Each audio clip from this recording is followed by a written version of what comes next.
New York runs on a perfect grid, 12 avenues and 155 numbered streets, the most rational street plan in America.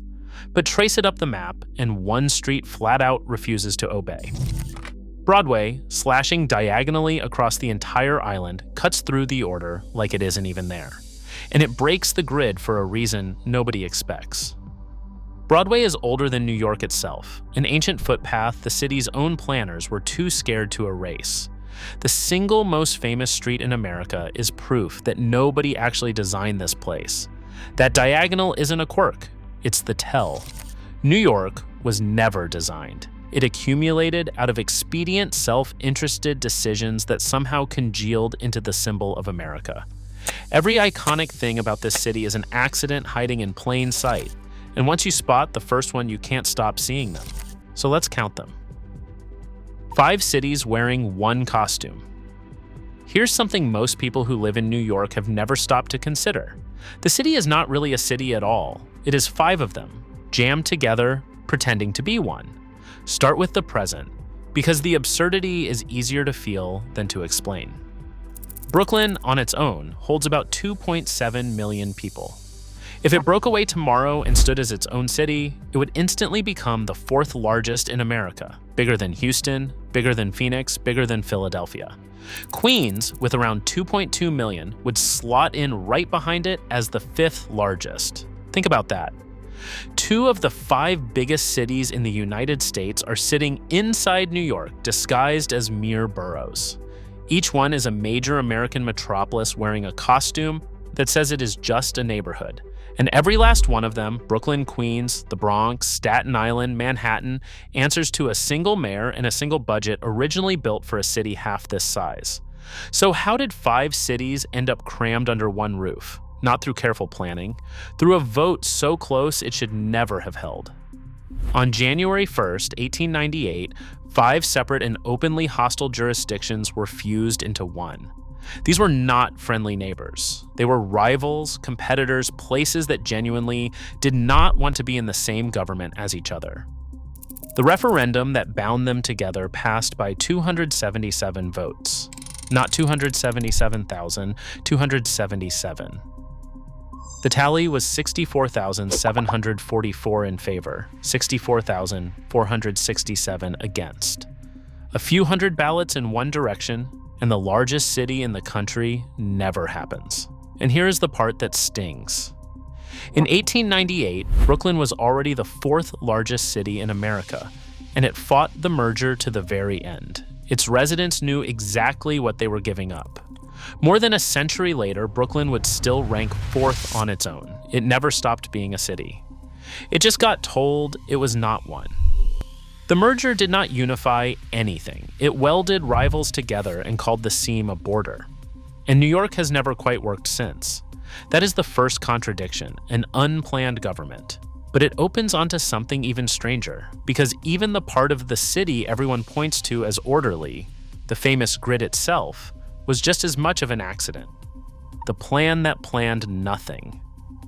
The grid is supposed to be the one rational thing about New York, the proof that someone at some point sat down and thought it through. They didn't. The 1811 Commissioner's Plan, the document that laid out that perfect lattice of avenues and numbered streets, was a rush job. It was finished in the final months of a 4-year term, with almost no documented deliberation. There was no real debate, no careful weighing of options, and here is the staggering part. No topography study at all. The men drawing the future of Manhattan didn't bother to look closely at the land they were drawing on. So the grid simply ignored the island. Hills that had stood for thousands of years were blasted flat to make room for a straight line on paper. Streams were buried, wetlands were paved over. The natural shape of Manhattan was treated as an inconvenience, not a starting point. And ordinary people paid for it directly. Landowners woke up one morning to discover their property now sat arbitrarily above or below the new street grade, and the law expected them to dig down or build up to match it at their own expense. The city redrew the ground beneath your house, then handed you the bill for the difference. The planners also assumed the city would never really need most of what they'd drawn. They stopped the numbered grid at 155th Street because they figured it was improbable for centuries to come that anyone would ever live north of Harlem. They were laying out the most ambitious street plan in American history while quietly betting that half of it would stay empty farmland forever. They were wrong within a single lifetime. And the one thing all that rigid geometry could not tame was Broadway. That diagonal was the old Lenape-Wickwasgeck Trail, a footpath worn into the island long before any Dutchmen or Englishmen arrived. By 1811, it was already too established, too useful, too woven into daily life to erase. So the most rational street plan in America was forced to build itself around a crooked path it couldn't get rid of.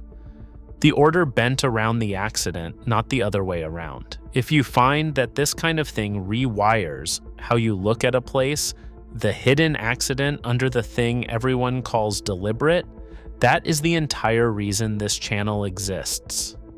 So consider subscribing, because the merger and the grid weren't one-off mistakes.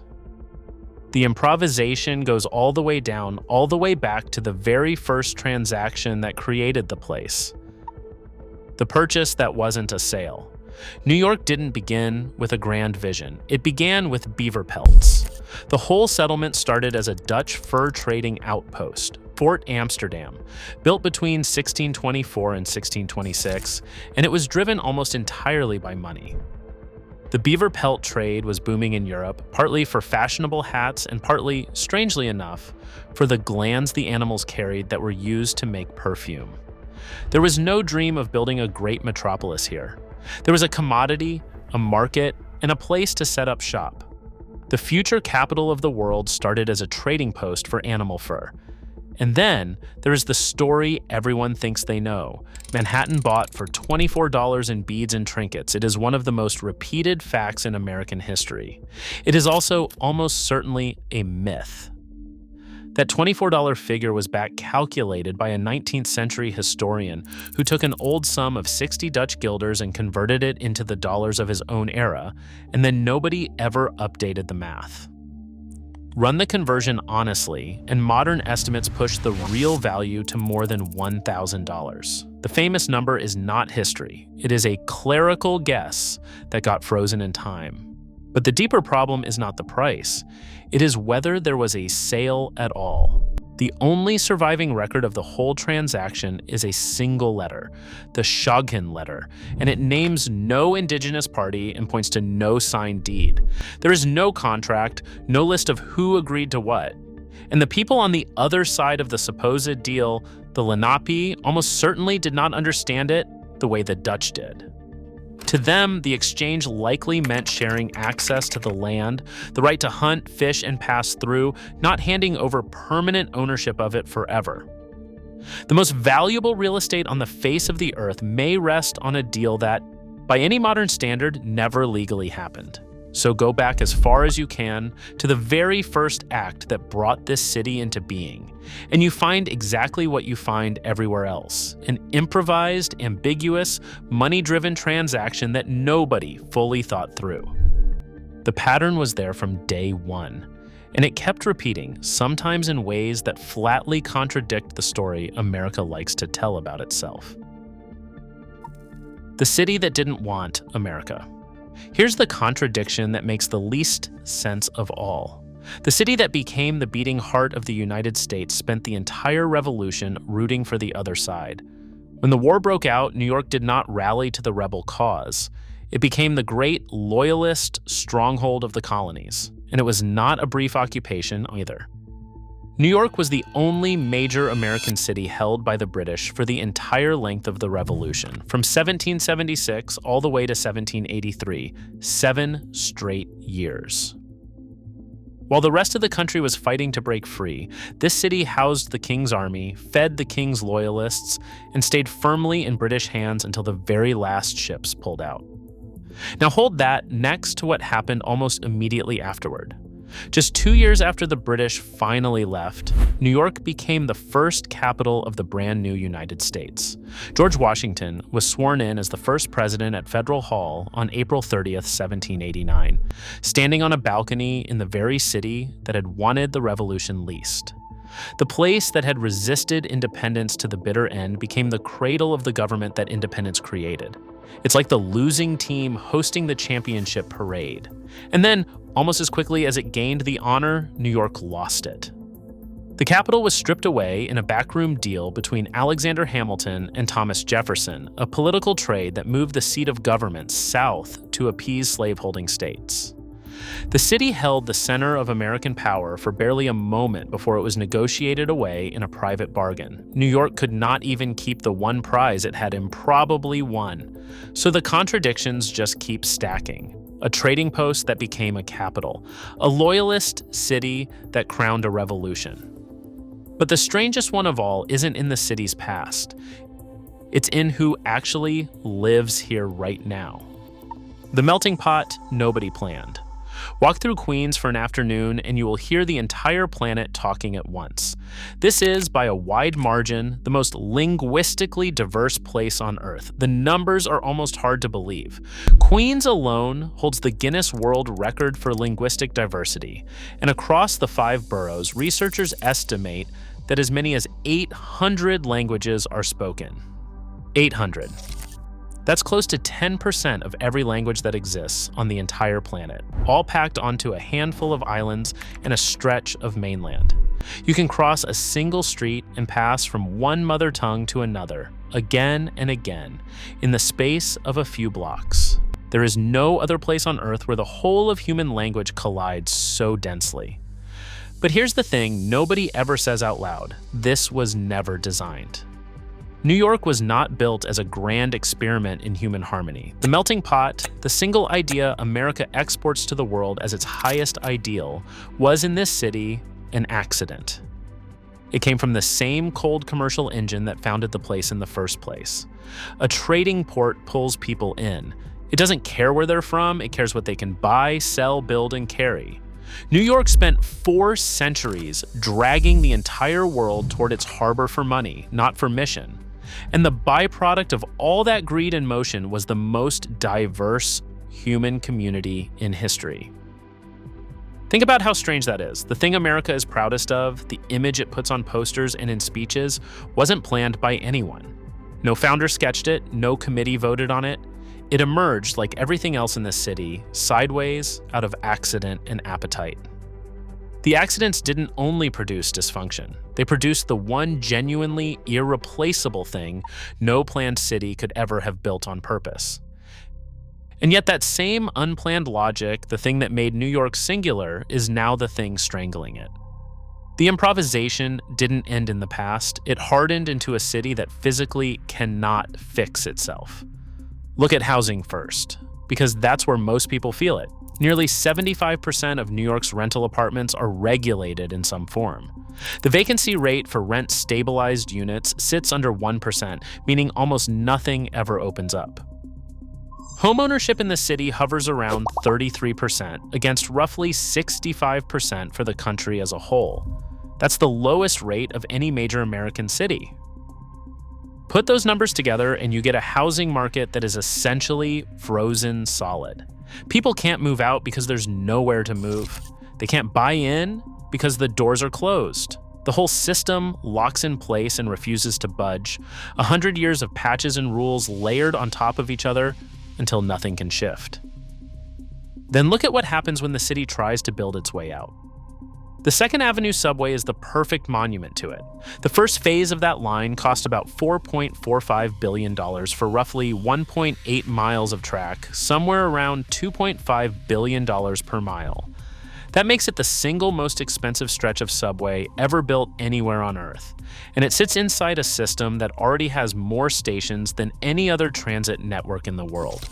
The route was first proposed back in 1920. It took nearly a century to finally open just 3 new stops. A city that practically invented the modern subway now needs 100 years and billions of dollars to add a few stations to it. That's the trap in a single image.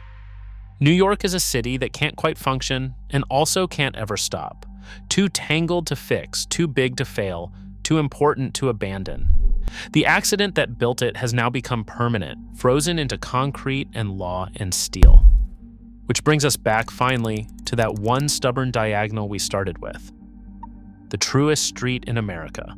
Picture Broadway again, that single defiant line cutting across the grid, refusing to line up with anything around it. Every other great American city was drawn on paper first, surveyed, platted, planned. Someone decided where the streets would go before a single building rose. New York wasn't built that way. It was inherited from a fur trading post, improvised into a grid that ignored its own hills, voted into existence by 277 ballots, and founded on a purchase that may have been a letter and no deed at all. Nobody sat down and designed this place. It simply happened, decision by accidental decision, until it became the center of the world. So Broadway isn't a flaw in the master plan. It's the most honest thing in the entire city, because there was never a master plan for it to break. The crooked old footpath survived precisely because no one was ever fully in charge. New York genuinely does not make sense as a U.S. city. It was never supposed to be one. It just accumulated, contradicted itself at every turn, and somehow became the place the rest of the planet measures itself against. If this rewired how you see the map, there's another one on screen right now that does the same thing to a place you thought you understood. Go watch it, and drop a comment telling me which accident surprised you most.